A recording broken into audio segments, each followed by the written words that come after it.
आप देख रहे हैं नोखा एक्सप्रेस न्यूज। नोखा में विशाल हिंदू चेतना यात्रा का हुआ आयोजन, गूंजे जय श्री राम के घोष। शोभायात्रा का शहर में विभिन्न जगह पुष्प वर्षा से किया स्वागत। नोखा में रामनवमी के पावन अवसर पर रविवार शाम को विहिप व बजरंग दल द्वारा विशाल हिंदू चेतना यात्रा का आयोजन किया गया। लाहौटी चौक वीर हनुमान मंदिर से शुरू हुई, जो मुख्य मार्गों से होते हुए आगे बढ़ी।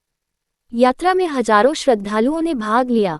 यात्रा का शुभारंभ भगवताचार्य कन्हैयालाल पालीवाल, संत माधव दास महाराज और संत गोपीराम महाराज व पूर्व विधायक बिहारीलाल बिश्नोई ने भगवा ध्वज सौंपकर किया।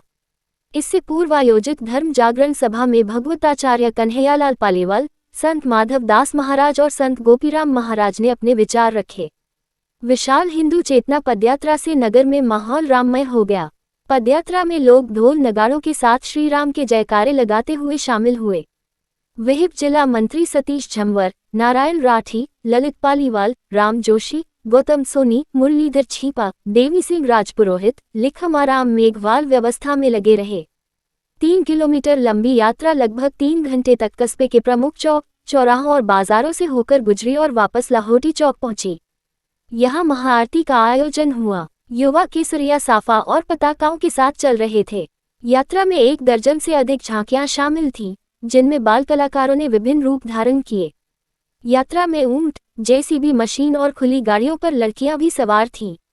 कस्बे के पंचारिया चौक में पार्षद प्रमोद पंचारिया, पुखराज पंचारिया की अगुवाई में गौरव शर्मा, पुखराज पानेचा, मोहनलाल पंचारिया, मोहनलाल उपाध्याय, अजय पंचारिया द्वारा शोभायात्रा का पुष्प वर्षा कर व भगवान श्री राम जी की आरती कर स्वागत किया गया। इसके साथ ही जब यात्रा नगर के विभिन्न मार्गों से गुजरी तो लोगों ने पुष्प वर्षा कर स्वागत किया। इस अवसर पर भगवताचार्य कन्हैयालाल पालीवाल ने पूर्व विधायक बिहारीलाल बिश्नोई से भगवान राम से संबंधित पाठ्यक्रम को स्कूली शिक्षा में शामिल करने का आग्रह किया। संत माधव दास महाराज जी ने कहा कि अगर सनातन संस्कृति को सुरक्षित रखना चाहते हो तो सबसे पहले अपनों बच्चों को धर्म की शिक्षा देनी पड़ेगी, और कहा कि बच्चे को जन्म से ही धर्म की संस्कृति की शिक्षा देना शुरू कर देनी चाहिए। कार्यक्रम में आस्करण भट्टर, नारायण जोशी, सुरेंद्र भट्टर, अमित पंचारिया, देवकिशन चांडक, राधेश्याम लाहौटी, भगवाना राम भादुर, कैलाश पारी, गंगाराम पारी, नरेंद्र राजपुरोहित, नरेंद्र चौहान, जेठू सिंह राजपुरोहित, ललित पालीवाल, राहुल सोनी, महेंद्र सचेती, शिखर चंद पींचा, तुलसीराम उपाध्याय, एस.के. शर्मा, जगदीश कथाकला, सुनील पुनिया, गणपत सोनी सहित अनेक युवा उपस्थित रहे। अतिथियों का दुपट्टा पहनाकर स्वागत किया गया। नोखा सीआई अमित स्वामी भारी पुलिस बल के साथ यात्रा में पूरे समय तैनात रहे। वृद्ध भी हैं, माताएं भी हैं, बहने भी हैं, ट्रैक्टर भी हैं, बाइक भी हैं और महाराज बुलडोजर भी खड़ा हुआ है। भले ही वो इस और ये बड़े हर्ष की बात है।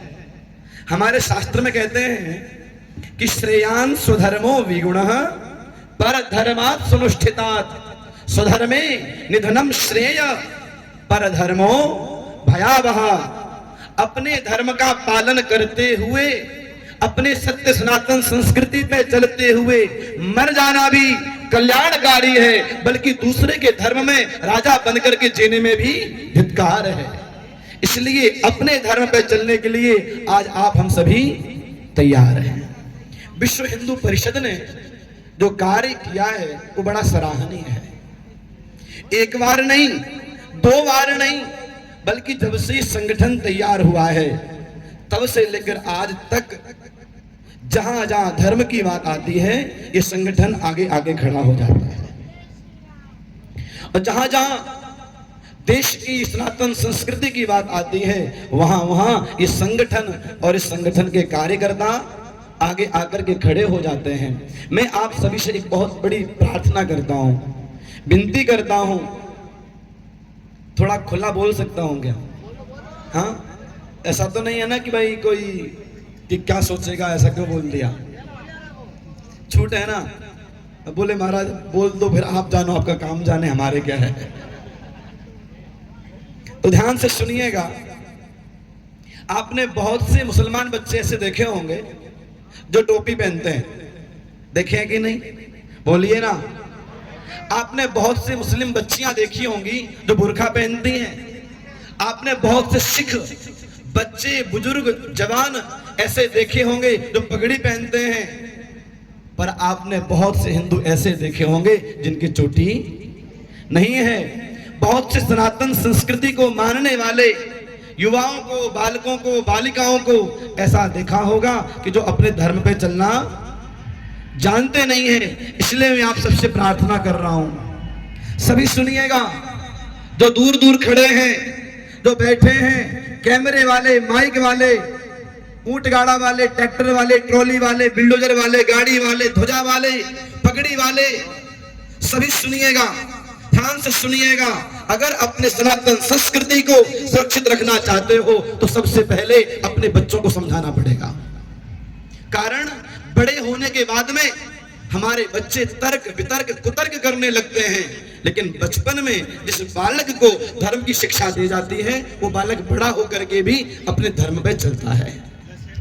इसलिए एक बात बड़े ध्यान से सुनिएगा, अगर आप चाहते हो आपके बालक सुभाष चंद्र बोस बन जाए, भगत सिंह बन जाए, सुखदेव बन जाए, महाराणा प्रताप, शिवाजी, शांभाजी महाराज, अगर आप बनाना चाहते हो, अपने बालकों को बचपन से राष्ट्र की, धर्म की, सत्य सनातन संस्कृति की शिक्षा देना प्रारंभ कर दो।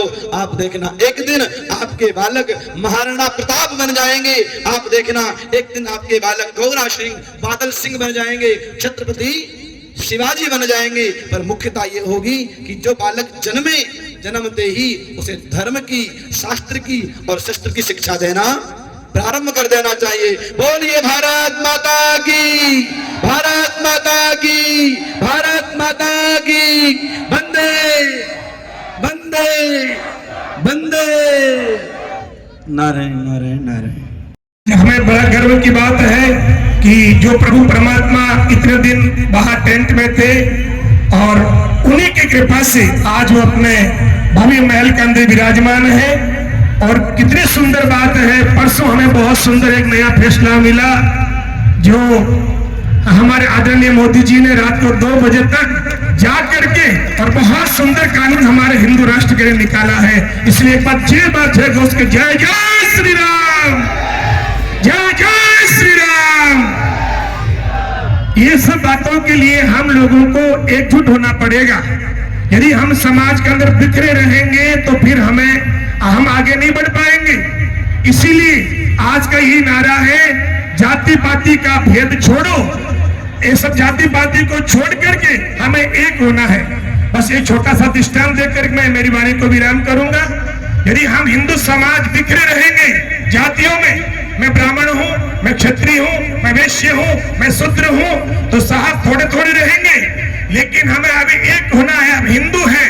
मैं तो ये कहता हूँ हर व्यक्ति अपनी गाड़ी के आगे लेके हम हिंदू हैं। हर व्यक्ति, कोई पूछे आपकी जाति क्या, तो हम हिंदू हैं। कोई पूछे आप कौन है, हम सनातनी हैं। बस यही हमारा संकल्प रहेगा। यदि जाति पातियों बन जाएंगे तो एक छोटा सा दृष्टांत निवेदन करता हूँ। 4 व्यक्ति बहुत बड़े मित्र थे। एक शेर जी थे, एक ठाकुर साहब थे, एक ब्राह्मण देवता थे और एक नाई थे। चारों मित्र थे, चारों साथ साथ जाते थे, जहां भी चलते थे साथ साथ रहते थे। एक दिन वो चारों एक किसान के खेत में गए। किसान के यहाँ गन्ने का खेत था। चारों किसान के खेत में बैठकर गन्ना तोड़कर खा रहे थे। ध्यान से सुनना, चारों वो किसान के खेत में गन्ना तोड़कर खा रहे थे। इतने में किसान आ गया। चारों गन्ने खा रहे थे, चारों भी हट्टे कट्टे थे। किसान ने सोचा मैं चारों को साथ में ललकारूंगा तो मेरी हड्डी बसली तोड़ देंगे। किसान ने दिमाग लगाया। किसान ने जाकर के पंडित जी को प्रणाम किया, ठाकुर साहब को जयराम जी की करी, सेठ साहब को जय गोपाल जी की करी। तीनों से निवेदन कर फिर का नाई से कहने लगे, देखो ब्राह्मण देवता तो हमारे धर्म गुरु हैं, ठाकुर साहब हमारे देश की रक्षा करने वाले हैं, सेठ साहब हमारे समाज में कार्य करता है, लेकिन नाई तुम्हारी कैसे हिम्मत हुई मेरे खेत में आने की? इसलिए ये तुम तीनों खा सकते, लेकिन तेरी हिम्मत कैसे हुई? तो तीनों ने सोचा इसको बोल रहे, हम क्यों बोले? तीनों ने कुछ बोला नहीं और उस किसान ने 2 डंडे लगे नाई को और नाई को वहां से मार पीट कर भगा दिया। तत्पश्चात फिर सेठ साहब से बोले, सेठ साहब ब्राह्मण देवता तो हमारे जगत गुरु है, ठाकुर साहब हमारे देश के रक्षक हैं, लेकिन सेठ जी आप तो जब पैसे लेते थे ब्याज लेते थे, आप तो ऐसा काम करते थे, आपकी हिम्मत कैसे हुई? और 2 डंडे सेठ साहब को लगाए। ठाकुर ठाकुर साहब ने, ब्राह्मण ने सोचा हमको क्या पड़ी, इनको मार रहे, जाने दो। दोनों को मार पीट कर भगाया। फिर ब्राह्मण देवता के पास आए, ब्राह्मण देवता जी अच्छी दक्षिणा दीजिए, अच्छा मुहूर्त निकाला, कम दक्षिणा दी तो मुहूर्त नहीं निकाला, आपकी हिम्मत कैसे हुई हमारे खेत में आने की? और 2 डंडे ब्राह्मण देवता को भी लगा दी। तीनों मार पीट कर भाग गए। चौथी बारी आई ठाकुर साहब की। ठाकुर साहब से कहने लगे, ठाकुर साहब आप देश की रक्षा करते हैं वो ठीक है, आपने खेती का आसन लिया है, आपकी हिम्मत कैसे हमारे खेत में आने की? और 2-4 डंडे ठाकुर साहब को भी लगा दिया। कहने का मतलब यह है वो चारों अलग अलग रहे तो मार पड़ी, और यदि चारों एक साथ रहते तो किसान की हिम्मत नहीं पड़ती। इसलिए मैं कहना चाहता हूँ संगठन में शक्ति है, इसलिए संगठन करो। और एक अंगुली को कोई तोड़ सकता है, लेकिन बंदी मुट्ठी तो मुक्के की मार तो 32 ही तोड़ सकता है अगले की। इसीलिए निवेदन करूंगा एक साथ हो जाइए, जाति पाति को छोड़ करके धर्म की रक्षा कीजिए, क्योंकि शास्त्र में लिखा है धर्मो रक्षति रक्षितः। हम धर्म की रक्षा करेंगे तो धर्म हमारी रक्षा करेगा। जैसा महाराज जी ने बताया, बच्चों को संस्कार डालो, मंदिर में ले जाओ, पूजा पाठ कराओ, गीता अध्ययन कराओ, सत्संग में ले जाओ, संतों के पास ले जाओ, ताकि उनमें धर्म के आचरण आएंगे और धर्म पर चलेंगे तो फिर हमारा भविष्य अच्छा बनेगा। इसीलिए हम लोग ये सब जो भी कार्य करते हैं, विश्व हिंदू परिषद, बजरंग दल, राष्ट्रीय स्वयंसेवक जो भी कुछ करते हैं, सनातन धर्म को एक करने के लिए सब काम करते हैं। इसलिए मैं बहुत बहुत धन्यवाद देना चाहता हूँ विश्व हिंदू परिषद को, बजरंग दल को, RSS को, जिन्होंने बहुत सुंदर आयोजन किया। और आप लोगों से निवेदन करूंगा, जब भी कहीं कार्य हो, हम कंधे से कंधा मिलाकर एक होकर के सबका सहयोग करें, सबका साथ, सबका विकास से बात रखें, और एक साथ में रह करके हम लोगों का इस धर्म का काम करना ही चाहिए। और निवेदन करूंगा, ऐसा नहीं गर्मी का मौसम हम आगे नहीं चले, सब लोगों को यात्रा में चलना है। बंदी मुट्ठी लगा कर एक बार चेहरा घोष करके हम संकल्प करेंगे कि आज की पूरी यात्रा में हमको साथ में चलना है। दोनों हाथ उठा करके जय जय श्री राम का जय घोष करेंगे। जय जय श्री राम। आवाज बिल्कुल दम नहीं है, जोर की आवाज लगाई ताकि लोगों को मालूम पड़े कि नौका में कार्यक्रम हो रहा है। जय जय श्री राम। इन्हीं शब्दों के भगवान श्री राम जी के चरणों में कोटिशः वंदन करते हुए राष्ट्रीय स्वयंसेवक संघ के कि राम जी हमारे प्राण हैं, राम जी हमारी आस्था है, पूरा विश्व राममय है, बिना राम के सृष्टि की कल्पना नहीं की जा सकती। तो जन्म से लेके अंतिम संस्कार तक यदि कुछ है तो वो केवल और केवल राम है। राम के बिना ये संसार नहीं, और राम के अंदर ही संसार समाया हुआ है। ऐसे राम जी का आज प्राकट्य उत्सव है महाराज। जन्म तो साधारण व्यक्ति का होता है, मनुष्य का होता है, किसी जीव का होता है, लेकिन जीव से ऊपर की जो परमात्मा की शक्ति है, ब्रह्म शक्ति, उनका प्राकट्य होता है। आज भगवान श्री राम के इस प्राकट्य दिवस की आपको बहुत बहुत शुभकामनाएं, मंगल कामनाएं। भगवान राम जी आपके जीवन को प्रकाशमय करे। मैं केवल 2 मांगे यहाँ पर रख रहा हूँ। एक मांग सरकार से है, शासन और प्रशासन से है, और हमारे पूर्व विधायक जी श्री बिहारी लाल जी बिश्नोई साहब यहाँ विराजे में हैं। मातृशक्ति के रूप में यहाँ पर मुझे ऐसी विदुषी जो कि गीता के मनीषियों को तैयार करने वाली, उस पीढ़ी को तैयार करने वाली ऐसी मातृशक्ति दिखाई दे रही है। शासन से और सरकार से मेरा निवेदन ये है कि कक्षा प्रथम से ही भगवान राम के आदर्श को पढ़ाया जाए, ये पाठ्यक्रम में लागू होना चाहिए।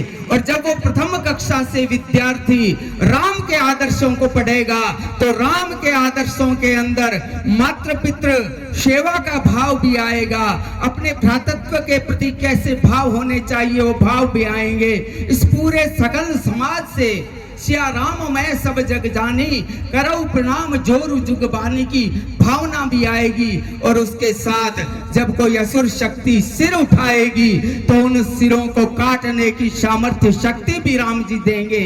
इसलिए राम के आदर्श हमारे जीवन की मूलभूत आवश्यकता है, और वो आवश्यकता प्रथम कक्षा से पूर्ण होनी चाहिए।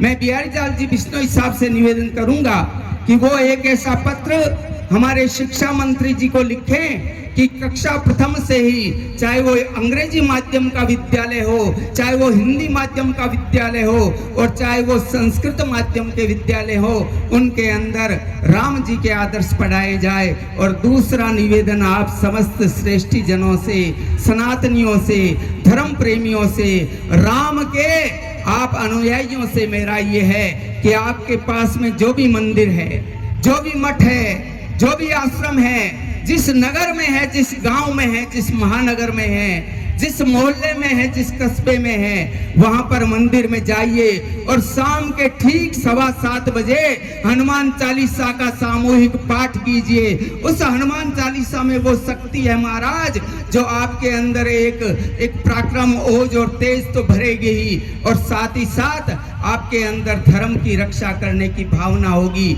आज भी हिंदू जितना जगना चाहिए नहीं जगा है। नोखा, जिसके अंदर लगभग 1 लाख की आबादी, और ये निवेदन लगातार सोशल मीडिया के माध्यम से हो रहा था, लेकिन आज जो संख्या है उत्साहित तो करती है लेकिन अति उत्साहित नहीं करती।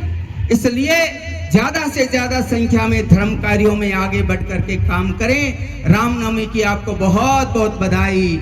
यहाँ पर शिवजी भाई साहब विराजमान हैं, जो कि हिंदुत्व की रक्षा के लिए संगठन के कार्य को आगे बढ़ा रहे हैं। सतीश झंवर, ललित पालीवाल और हमारे सोनी जी, सारस्वत जी सहित समस्त पदाधिकारियों को बहुत बहुत साधुवाद। मेरे 2 निवेदन को आप याद रखना। इन्हीं निवेदन के साथ अपनी वाणी को विराम देता हूं।